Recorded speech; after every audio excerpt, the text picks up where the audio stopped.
नमस्कार मु धूमि प्रियदर्शिनी आपनको स्वागत करुछि मो चैनल किछि कथा किछि गपरे गाल्पिक प्राणबंधु करंकर गल्प जेउ शिशुको मु छाड़ी आसीछि गल्पर प्रथम पर्याय। अतीत जीवनर बहु अविस्मरणीय घटना मानक मध्यरु ए घटनाटी भी गोटिए। प्रौढ़र जंजालमय जीवन भितरे थरे थरे बहु अतीतर गोटे शिशुर कमनीय मुख कांति मने पड़े, सरल स्वच्छ। अतीतर से शिशुटी आज युवक, संसार पथरे से भी आगे चली। ए केते दिन तले ता घर को जाइथिली। सोफा उपरे बसी साहित्य आलोचना कला बेले हठात तार शिशुपुत्र मशारी भितरु कांदी उठिला। व्यस्त होई से शिशुटीर कांद बंद करिया पई बहु साध्य साधना कला परे जेतेबेले शिशुर कांद बंद हेलानी से डाक पकेइला शिशुर माताको। माँ आसिला, माता देहर स्पर्श पाई शिशुर कांद बंद हेला। ए सब लक्ष्य कला बेले मोर मध्य युवकटीर से शैशव अवस्था मने पड़ी जाइथिला। सोफा पाखको से फेरी आसिलारु कहिली, तू भी पिलादिने एमती कांदुरा थिलु बुनु। हसी हसी बुनु उत्तर कला, जा मिछ कथा बुढ़ा भाई। बुनु स्त्री मशारी भितरु कहि उठिला, बुढ़ा भाई मिछ कहउनांती, माँ तो कहउतिले तमे भारी कांदुरा थिल, तमे बे फांकिले कोन हबो? ता न हेले तम छुआटा एडे कांदुरा हुंता काईकी? बुनु दबिबार पात्र नुहे, कहिला, से जेमती केवल मोर पुओ, तमे भी तो पिलादिने भारी कांदुरी थिल। बुनुर स्त्री उत्तर देला, हाँ हाँ तुमे जाई मते केते थर तुनी करिच परा। स्वामी स्त्री मध्यरे एई मधुरालाप मते प्रीति प्रदान करुथुला। एई संसार यात्री युवकटी अतीतर सेई शिशु बुनु। मोर साहित्यिक जीवन सहित बुनुर शैशव कौतूहलर एक अविच्छेद्य संबंध। आज सेई सब मने पड़े। बुनुर जेजे बापा उत्कलर एक स्वनामधन्य साहित्यिक, संस्कारक और उत्कल पत्रिकार संपादक। छात्र जीवनर उद्दाम आकांक्षा नहीं साहित्य चर्चा आरंभ करदेली। अंतରରେ जेते अतृप्त बासना और स्वप्न थिला सब उजाड़ी गप गुड़िए लेखिली, किंतु पत्रिकार छापिबाकू साहस होन थाए। मने पड़े कौनसी पत्रिकार संपादक निकटकू साहस बांधी गली गोटे गप नहीं। संपादक कहले, देखंतु गपटी बाहरिबो कि नाही कहि पारुनी। ए संख्यारे उत्कलर विशिष्ट लेखक मानकर लेखा प्रकाश पाइबो। गपटी तांकू देई फेरी आसिली निराश हेई। गपटी भी प्रकाश पाइलानी। से संख्यारे नुहे कि तार परवर्ती संख्यारे भी नुहे। गपटा फेरी आनिबाकू इच्छा हेलानी। लाज माडिला, काले संपादक कहिबे खराब हेइची बोली।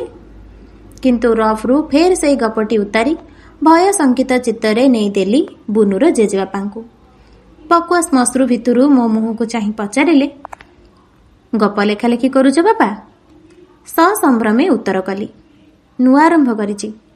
कहिले, भल भल कॉलेज रे पढ़? हाँ। अच्छा मु गपटी पढ़िबी, जदि भल हेइथाए एई संख्यारे बाहर करदेबी। जेदि न बाहरे किछि दुख करबनी बापा। नुआ लेखुच ना, अभ्यास करूथा, दिने ना दिने बाहरिबो। उत्साह और निरुत्साहर मझिरे पड़ी फेरिली, किंतु गपटी मोर बाहरिला अपरिवर्तित। ओह कि आनंद! जीवन रे आनंद बोधे आउ केबे मिलिबा संभव नुहे। छाती फुली उठिला। पत्रिकाटा को धरी सबु बंधुଙ୍କ पाखକୁ ଯାଇ गपटा तांको पढ़ी सुनेबारे से दिनटा काटी देछि। दुई जण विशिष्ट लेखकଙ୍କ सहित रास्तारे देखा हेछि। तांकोठु कोनोसी अंशरे निजको उणा बोली मु भाबी पारिनी सेतेबेले। सेई दिन संध्यारे गली संपादकଙ୍କୁ कृतज्ञता जणेबाकू।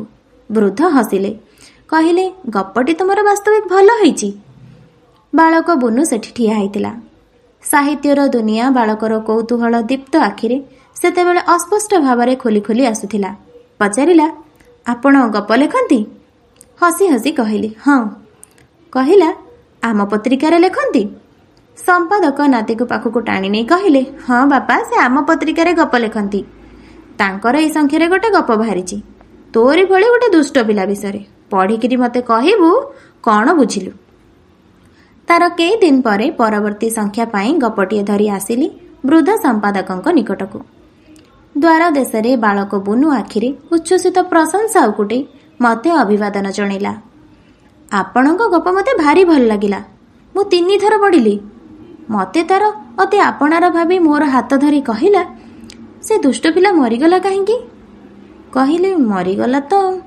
बुनु अळीगला भली कंठरे कहिला, काहींकी मरीगला? ମୋତେ ଭାରି କାନ୍ଦ ମାଡ଼ୁଛି। ଆପଣ କାହିଁକି ଆଉ ଗପ ଦେଉନାହାନ୍ତି ଆମ ପତ୍ରିକାକୁ? କହିଲି, ଆଣିଛି ପରା। ଖୁସିରେ ଗଦଗଦ ହେଇ କହିଲା, କାହିଁ ଦେଖେ, ମୁଁ ଆଗ ତାକୁ ପଢ଼ି ସାରିକି ପଛେ ଛପେଇବାକୁ ଦେବି। କିନ୍ତୁ ଗପଟି ମୋର 2ଟି ତରୁଣ ହୃଦୟର ପ୍ରଣୟ ଇତିହାସ ବହନ କରିଥିଲା। ତେଣୁ କହିଲି, ଛପା ହେଇଗଲେ ପଢ଼ିବୁ ବୁନୁ। ଆଜି ଗପ ଜେଜେବାପାଙ୍କୁ ନ ଦେଲେ ଆଉ ଏ ମାସରେ ବାହାରି ପାରିବନି ଯେ। ବାଳକ ବୁନୁ କୈଶୋରର ପାଦ ଦେଶରେ ପହଞ୍ଚିଲା ବେଳକୁ ସେ ପୁରାପୁରି ମୋ ଗପଗୁଡ଼ିକର ଏକ ବଡ଼ ସ୍ତାବକ ହୋଇସାରିଥିଲା। ମୋର ଗୀତ ମାଷ୍ଟର ଗପଟି ପଢ଼ିସାରି ସେ ଛୁଟିଥିଲା ମୋ ଘରକୁ। ଆଉ ଉଚ୍ଛ୍ୱସିତ ଭାବରେ ମୋତେ କହିଥିଲା, ବୁଢ଼ା ଭାଇ, ତମର ଏ ଗପଟା ସବୁଠୁ ଭଲ ହେଇଛି, ସବୁଠୁ ଭଲ। ବୁନୁର ଏ ଉଚ୍ଛ୍ୱସିତ ପ୍ରଶଂସା ମୋର ସାହିତ୍ୟିକ ଜୀବନର ଏକ ବଡ଼ ସ୍ମୃତି। ପ୍ରୌଢ଼ତ୍ୱର ପରିପକ୍ୱ ବିଚାର ଓ ବୁଦ୍ଧି ଦ୍ୱାରା ଆଜି ମୁଁ ଯେତେବେଳେ ସେହି ଗପଗୁଡ଼ିକର ବିଚାର କରି ବସେ, ଭାବେ ବାସ୍ତବିକ ସେସବୁ ଗପଗୁଡ଼ିକର ବିଶେଷତ୍ୱ କିଛି ନାହିଁ। ଜୀବନର ସଂଘର୍ଷ, ବ୍ୟର୍ଥତା ସେଥିରେ ରୂପ ପାଇନି। ରୋମାଣ୍ଟିକ ମନର ପରିପ୍ରକାଶ ଛଡ଼ା ସେସବୁ ଗପରେ ଆଉ କ'ଣ ବା ଥିଲା? କିନ୍ତୁ ତଥାପି ଆଜି ମଧ୍ୟ 25 ବର୍ଷର ଯୁବକ ବୁନୁ ସ୍ୱୀକାର କରିବାକୁ ପ୍ରସ୍ତୁତ ନୁହେଁ ଯେ ମୋଠୁ କେହି ବେଶୀ ଭଲ ଗପ ଲେଖିପାରନ୍ତି।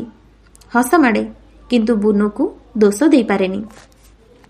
ତାର ଶୈଶବ ଓ କୈଶୋରର ସ୍ୱପ୍ନ ଭିତରେ ସେ ମୋର ରୋମାଣ୍ଟିକ ଓ ସେଣ୍ଟିମେଣ୍ଟାଲ ଗଳ୍ପଗୁଡ଼ିକର ବିଚାର କରି ଯେଉଁ ପରମ ପରିତୃପ୍ତି ଲାଭ କରିଛି, ତାହା ଆଜି ତାର ବିଚାରଶୀଳ ମନ ଲିଭେଇ ଦେଇପାରେନି। କିନ୍ତୁ ସବୁଠୁ ବଡ଼ ଦୁର୍ଦ୍ଦଶା ଘଟିଛି ମୋରି। ବଞ୍ଚି ରହିବାର ଆକାଂକ୍ଷା ମୋତେ ମୋର ସାହିତ୍ୟଠାରୁ ଦିନେ ବହୁ ଦୂରକୁ ଠେଲିଦେଲା। ଚାକିରିଆ ଜୀବନର ଘସରା କର୍ତ୍ତବ୍ୟ ଓ ସ୍ତ୍ରୀ ସନ୍ତାନର ଜଞ୍ଜାଳ ଭିତରେ ବୁଡ଼ି ରହି ମୋର ଜୀବନର ଶ୍ରେଷ୍ଠ ସମ୍ପଦକୁ ପଛରେ ପକାଇ ମୁଁ ଦୁନିଆର ସୁବିପୁଳ ଜନତା ଭିତରେ ଦିନେ ହଜିଗଲି। ବୁନୁ ତାର ଶୈଶବାବସ୍ଥାର ସାହିତ୍ୟିକ କୌତୂହଳକୁ ଯେ ଦିନେ ସାର୍ଥକ କରିବ, ଏ ଧାରଣା ମୋର ନଥାଏ। ମୁଁ ପୁରୀରେ ଥାଏ। ହଠାତ୍ ଦିନେ ବୁନୁ ମୋ ଘର ଖୋଜି ଖୋଜି ଯାଇ ହାଜର। ବୁଢ଼ା ଭାଇ, ତମେ ପୁରୀରେ ଅଛ, ଅଥଚ ମୁଁ ଜାଣିନି। ମିନୁ ପୁସିଙ୍କଠୁ ଶୁଣିଲି ଯେ ତମେ ତାଙ୍କ ସ୍କୁଲରେ 6 ମାସ ହେଲା କୁଆଡ଼େ ମାଷ୍ଟରାଣୀ ହେଇଛ। ବୁନୁର ପୁରୁଷୋଚିତ ବପୁ ଉପରେ ସପ୍ରଶଂସା ଦୃଷ୍ଟି ରଖି ହସି ଉଠିଲି। କହିଲି, କିରେ ଟୋକା, ତୁ କ'ଣ ମୋତେ ଥଟ୍ଟା ଆରମ୍ଭ କରିଦେଲୁଣି? ନିଶ ଦାଡ଼ି ଉଠିଲା ବୋଲି କ'ଣ ଗୋଟେ ଭାରି ବଡ଼ ହେଇଗଲୁଣି ବୋଲି ଭାବୁଛୁ ନା କ'ଣ? ବୁନୁ ହସି ହସି କହିଲା, ଥଟ୍ଟା କରିବିନି? ଗପ ଲେଖା ଲେଖି ଛାଡ଼ି ଆସି ଗୋଟେ ବାଳିକା ସ୍କୁଲରେ ଟିଚର ହେଇଛ, ତମକୁ ଲାଜ ମାଡ଼ୁନି? କହିଲି, ସରକାର ମୋତେ ଯୋଉଠିକି ବଦଳି ଗଲେ ମୋର ସେଥିରେ ହାତ କ'ଣ? ନିଶ୍ଚୟ ତମର ଇଚ୍ଛା ଥିଲା, ମନା କରିଦେଲନି। ଝିଅ ସ୍କୁଲର ମାଷ୍ଟର ହେଲେ ଆଉ ଗପ ଲେଖିବ କ'ଣ? ନିଜେ ତ ତମେ କେତେ ଗପର ହିରୋ ହେଇଥିବ। ଶାସନ ଭଙ୍ଗୀରେ ବୁନୁର କାନଟାକୁ ଧରି ପକେଇ କହିଲି, ଚୁପ୍ ଟୋକା, ମୋତେ ଫେର ଥଟ୍ଟା କରୁଛୁ?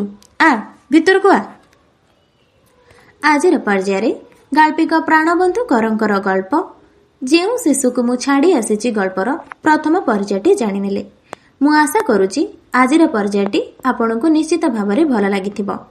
ଆଗାମୀ ପର୍ଯ୍ୟାୟରେ ଆମେ ସମ୍ପୂର୍ଣ୍ଣ ଗଳ୍ପଟି ଜାଣିନେବା। ରହୁଛି, ଧନ୍ୟବାଦ।